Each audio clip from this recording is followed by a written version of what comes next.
జగిత్యాల పట్టణంలోని దేవిశ్రీ గార్డెన్లో diesel auto సంక్షేమ సంఘం నూతన కార్యవర్గ సభ్యుల ప్రమాణ స్వీకార మహోత్సవ కార్యక్రమంలో పాల్గొన్నారు. మాజీ మంత్రి బీఆర్ఎస్ పార్టీ రాష్ట్ర ప్రధాన కార్యదర్శి తాడిపత్రి జీవన్ రెడ్డి, డీజిల్ ఆటో సంక్షేమ సంఘం అధ్యక్షుడు దేవర శ్రీనివాస్ కు, సెక్రటరీ పాషాకి నూతన కార్యవర్గ సభ్యులకు శుభాకాంక్షలు తెలిపారు. ఆటో యూనియన్ సభ్యులతో తనకు అనాది దశాబ్దాల అనుబంధం ఉందని అన్నారు. ఆటో కార్మికుల సమస్యలు ఏమున్నా పరిష్కారానికి తోడుంటారని ఆయన అన్నారు. ప్రభుత్వం మహిళలకు ఉచిత బస్ సౌకర్యం మంచి కార్యక్రమం అని, అలాగే ఆటో కార్మికుల సమస్యలు కూడా పరిష్కరించాలని ఆయన కోరారు.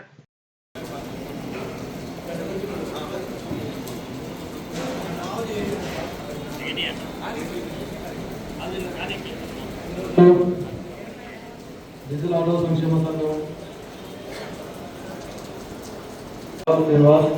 డీజిల్ ఆటో సంక్షేమ సంఘం ఎన్నికల్లో నన్ను అధ్యక్షుడిగా గెలిపించిన ఆ సోదరులు ఏమనగా నేను ఈరోజు సంఘం అధ్యక్షుడిగా పదవి ప్రమాణ స్వీకారం చేస్తున్నాను. సమావేశం ఏర్పాటు చేసి అభివృద్ధిని తెలియజేయాలని నా మనస్ఫూర్తిగా తెలియజేస్తున్నాను. నా అధ్యక్ష పదవి స్వీకరిస్తున్నాను.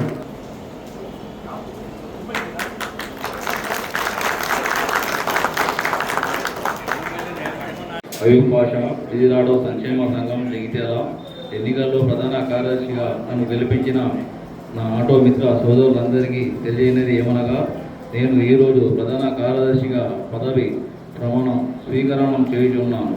నా ప్రధాన కార్యదర్శి పదవి కాలంలో మిత్రులందరికీ ఎల్లవేళలా సహకరించగలను.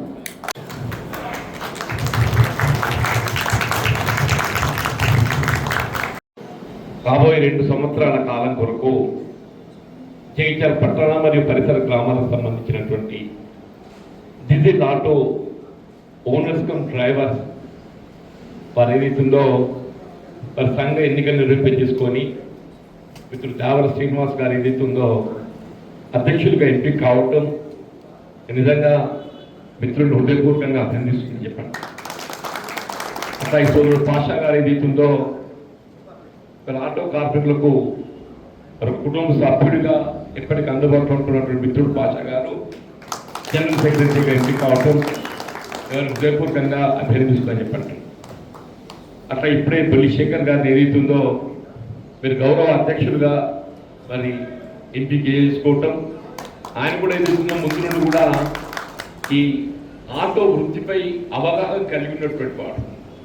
అటువంటి వారిని వాళ్ళ గౌరవ అధ్యక్షులు ఎంపిక చేసుకోవడంతో రేపు భవిష్యత్తులో మనకి ఏ సమస్య వచ్చినా కానీ పరిష్కారాలు తోడ్పడతామనే ఒక భావనతో శేఖర్ గారిని ఏదైతే ఉందో ఎంపిక చేసుకోవటం, మా మిత్రుడు షకీల్ కానీ ఇంకా చాలామంది ఉన్నారు ఈ వేదికపై.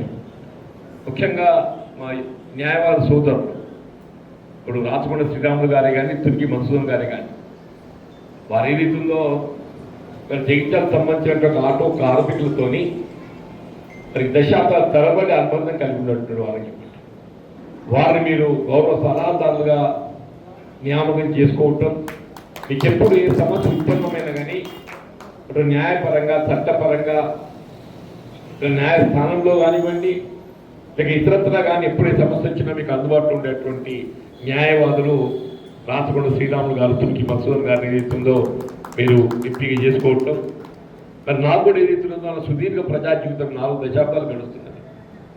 ఈ 4 దశాబ్దాల కాలంలో నాకు ఆనాటి నుండి ఈనాటి వరకు ఎన్నో ఒడిదుడుకులు చూసింది.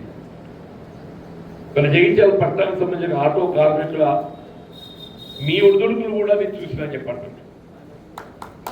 నాకు తెలిసిన వరకు ఏదైతుందో అత్యధికంగా ఉపాధి పొందుతున్నట్టుగా నిరుద్యోగ యువతకు ఉపాధి కల్పిస్తున్నది ఆటో రిక్షా అని చెప్పాలి తప్పదని చెప్పండి. మొత్తం రాష్ట్రంలో తీసుకుంటే బహుశా 10 లక్షలు ఉంటుందని చెప్పి నేను భావిస్తాను చెప్పండి.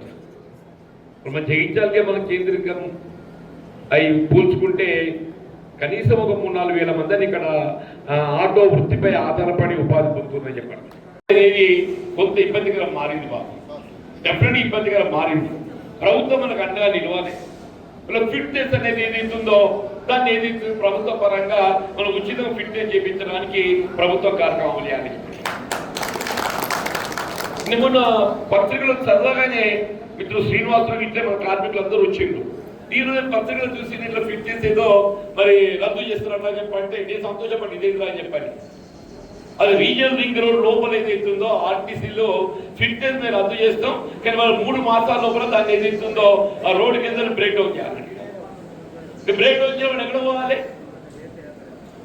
బ్రేక్ డౌన్ చేయాలంటే నడపకూడదు అంటుండ్రు. నడపకుండా ఎక్కడ పోవాలి? నువ్వు ఫిట్నెస్ ప్రభుత్వ పరంగా ఫ్రీ చేస్తున్నావు చెప్పంటే మరి నడుపుకోవడానికి అవకాశం ఇవ్వాలి. అది ఏదైతుందో నువ్వు వెహికల్లో బ్రేక్ డౌన్ చేయాలని చెప్పి దాన్ని మొత్తం క్రాష్ చేయాలని చెప్పారంటే ఆ క్రాష్ చేసిన నువ్వు చేసి దాన్ని ఉపాధి వస్తుంది.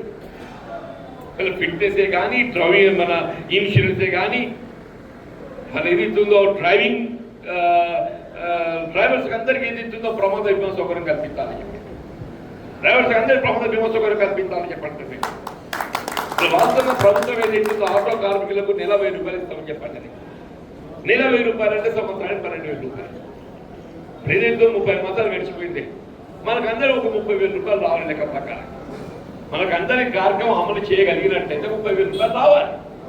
మన ఉపాధి భంగం వాటిల్తుంది కాబట్టి ప్రభుత్వం అమలు చేసి తలపెట్టే అటువంటి కార్యక్రమం ఏదైతే ప్రణాళికలో పేర్కొన్నారో అందులో పేర్కొన్నట్టుగా ఆటో డ్రైవర్లకు కల్పిస్తున్న నెల 1000 రూపాయలు 12,000 రూపాయలు ఎందుతుందో మీరు ప్రాధాన్యత క్రమంగా అమలు చేయండి. వీళ్ళంతా మన కార్మికులు, మన బిడ్డలు అని చెప్పంటున్నా, మన బిడ్డలు అని చెప్పంటున్నాను. వాళ్ళు మీరు ప్రభుత్వ పరంగా ఉపాధి కల్పించలేకపోతుండ్రు, ప్రభుత్వ పరంగా ఉద్యోగం కల్పించలేకపోతుండ్రు. కనీసం మన ఉపాధి పొందుతున్నటువంటి వాళ్ళకి ఏదైతుందో మనం ఏ విధంగా తోడ్పడతామని ఆలోచించాలి. ఇతరత్ర ఇంకా చాలా అంశాలు ఉన్నాయి బాబు.